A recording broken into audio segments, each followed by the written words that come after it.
It is Easter morning. Nous sommes le matin de Pâques, le jour saint désigné dans toute la chrétienté pour commémorer la victoire de Jésus-Christ sur la mort. Sa résurrection a brisé ce qui jusque-là avait été les chaînes inexorables de la mort. Il a ouvert la voie par laquelle chacun des enfants de notre Père céleste, né sur la terre, aura la possibilité de ressusciter des morts et de vivre à nouveau. Comme notre Père céleste a dû se réjouir en ce jour sacré quand son Fils, totalement obéissant et complètement digne, a brisé les chaînes de la mort.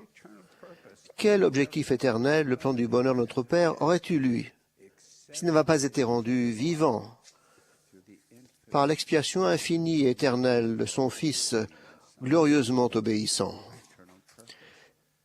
Si la mort était la fin de l'existence et que personne ne ressuscitait, quel but éternel aurait eu la création de la terre, sur laquelle des intelligences dotées d'un corps d'esprit reçoivent un corps de chair? Quel instant glorieux ce matin a été pour toutes les personnes qui en comprenaient l'importance. Pâques est cette période sacrée au cours de laquelle le cœur de tous les chrétiens pieux exprime humblement sa reconnaissance envers notre Sauveur bien-aimé. C'est une période qui devrait apporter la paix et la joie à tous les gens qui l'aiment et qui le montrent en obéissant à ses commandements. Pâques nous fait penser à Jésus, à sa vie, à son expiation, à sa résurrection, à son amour. Il est ressuscité des morts, avec la guérison sous ses ailes. Oh, comme nous avons tous besoin de cette guérison que le Rédempteur peut apporter. Ce que vous apportez, c'est un message d'espoir qui se fonde sur les principes contenus dans les enseignements du Maître pédagogue Jésus-Christ.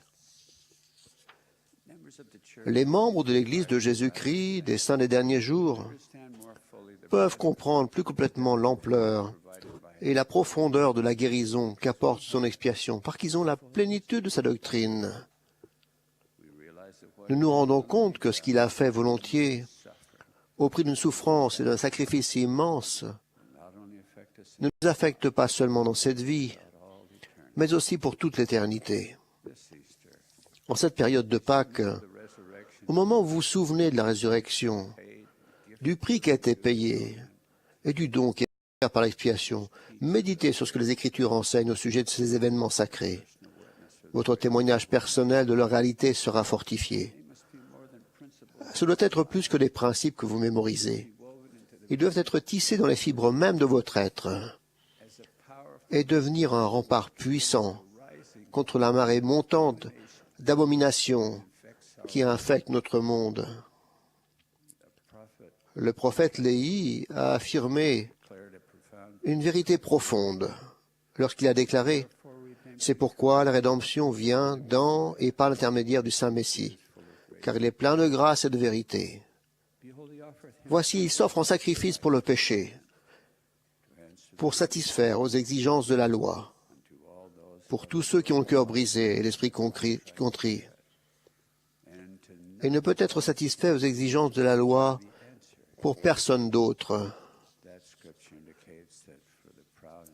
Pour les orgueilleux, les hautains, c'est comme s'il n'y avait jamais eu d'expiation. Jésus-Christ vit. Il est notre Sauveur, notre Rédempteur. C'est un être glorieux et ressuscité.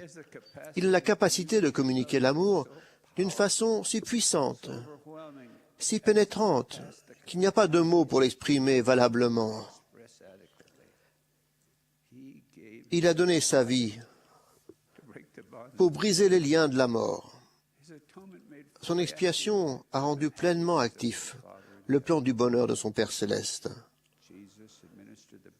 Jésus permet l'équilibre entre la justice et la miséricorde, à condition que nous obéissions à son évangile. Il est la lumière de tout le genre humain. Il est la source de toute vérité.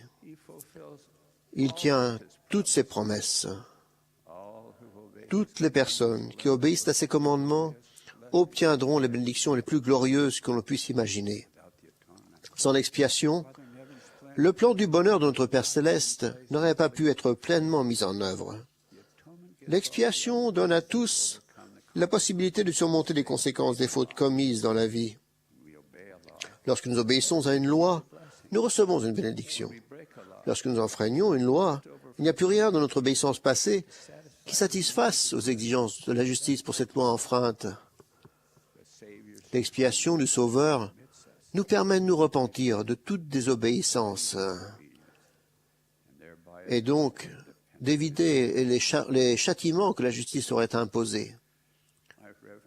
Ma révérence et ma reconnaissance pour l'expiation du Saint d'Israël, du Prince de la paix, de notre Rédempteur, s'accroissent continuellement avec mes efforts pour mieux la comprendre. Je suis conscient qu'aucun esprit mortel ne peut correctement concevoir, ni aucune langue humaine, convenablement exprimer la pleine mesure de tout ce que Jésus-Christ a fait par son expiation pour les enfants de notre Père céleste. Cependant, il est vital que chacun de nous apprenne ce qu'il peut à ce sujet. L'expiation est l'élément essentiel du plan du bonheur de notre Père céleste. Sans elle, le plan n'aurait pas pu opérer. Votre compréhension de l'expiation et la perception qu'elle vous donne pour votre vie améliorera grandement votre utilisation productive de toute la connaissance, de toute l'expérience et de toutes les compétences que vous acquérez dans la vie ici-bas. Je crois qu'il est instructif d'essayer d'imaginer ce que l'expiation a requis de la part du Père et de son Fils obéissant. Le Sauveur a fait face aux 3 difficultés suivantes. Premièrement, un énorme sentiment de responsabilité, car il était conscient que si l'expiation n'était pas accomplie parfaitement, pas un seul des enfants de son Père ne pourrait retourner à lui. Il serait banni de sa présence à jamais, puisqu'il n'y aurait aucun moyen de se repentir des lois enfreintes et que rien d'impur ne peut exister en la présence de Dieu. Le plan de son Père aurait échoué et chaque enfant d'esprit aurait été sous le contrôle et le tourment éternel de Satan. Deuxièmement, dans son esprit et dans son cœur absolument pur, il a fallu qu'il ressente personnellement les conséquences de tout ce que l'humanité rencontrerait jamais, même les péchés les plus dépravés et les plus ignobles. Troisièmement, il a fallu qu'il supporte l'attaque brutale des hordes de Satan, alors que ses ressources physiques et émotionnelles étaient presque épuisées. Puis pour des raisons que nous ne connaissons pas complètement, alors que le Sauveur était à la limite de ses capacités, au moment où il avait le plus besoin de secours, son Père lui a permis d'endosser la lourde responsabilité avec ses propres forces et ses propres capacités. J'essaie d'imaginer le moment intensément poignant que cela a dû être pour notre Père céleste, quand un Sauveur s'est écrié sur la croix, « Mon Dieu, pourquoi m'as-tu abandonné ?» Je ne crois pas que notre Père céleste ait abandonné son Fils sur la croix. Ce que je crois, c'est que ce cri a été lancé lorsque le Fils a senti que le soutien que son Père lui avait toujours accordé était retiré. Son Père savait que le Sauveur devait accomplir l'expiation totalement et complètement seul, sans soutien extérieur. Le Père n'a pas abandonné son Fils. Il a permis à son Fils parfait de gagner les fruits éternels de l'expiation. Aucun de nous ne pourra jamais, de la condition mortelle, apprécier à leur juste valeur toutes les conséquences bénéfiques de l'expiation. Chacun de nous doit impérativement approfondir sa compréhension de l'importance de l'expiation de Jésus-Christ, afin qu'elle devienne un fondement inébranlable sur lequel construire sa vie.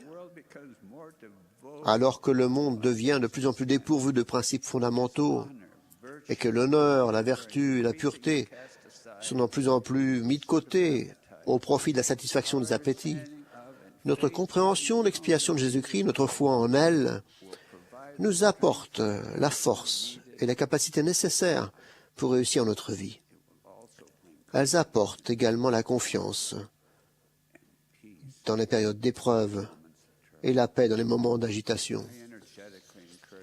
Je vous recommande fortement de vous fixer un plan d'étude personnel pour mieux comprendre et apprécier les conséquences incomparables, éternelles et infinies de la réalisation parfaite de la paix que Jésus-Christ a reçue de Dieu, d'être notre Sauveur et notre Rédempteur.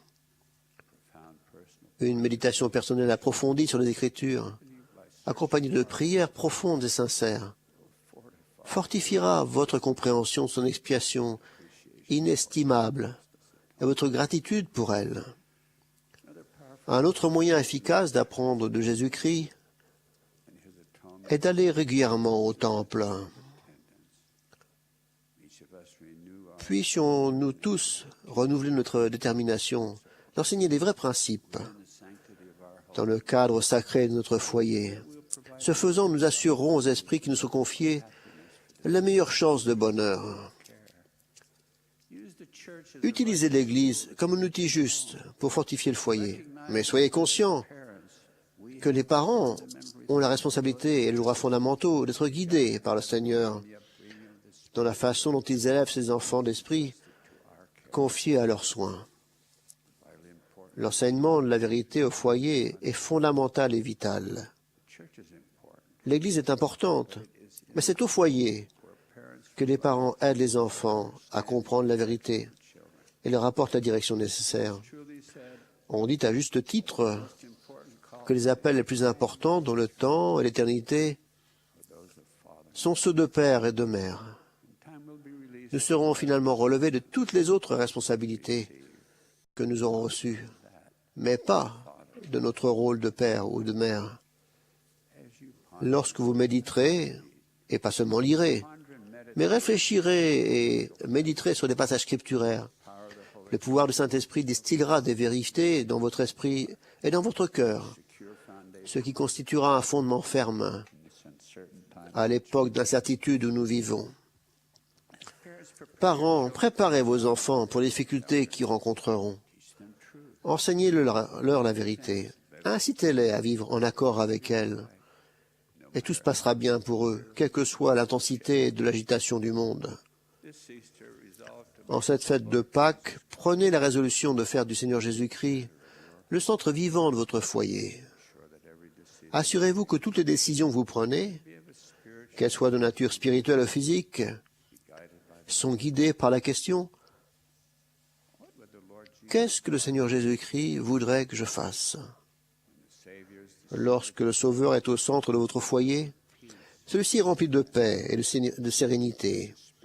Il y règne un esprit d'assurance calme, que ressentent aussi bien les enfants que les adultes.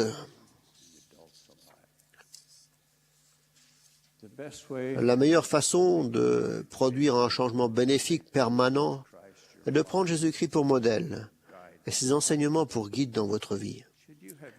Si vous avez désobéi à ses commandements et vous sentez indigne, prenez conscience que c'est pour cette raison que le Seigneur Jésus-Christ a donné sa vie.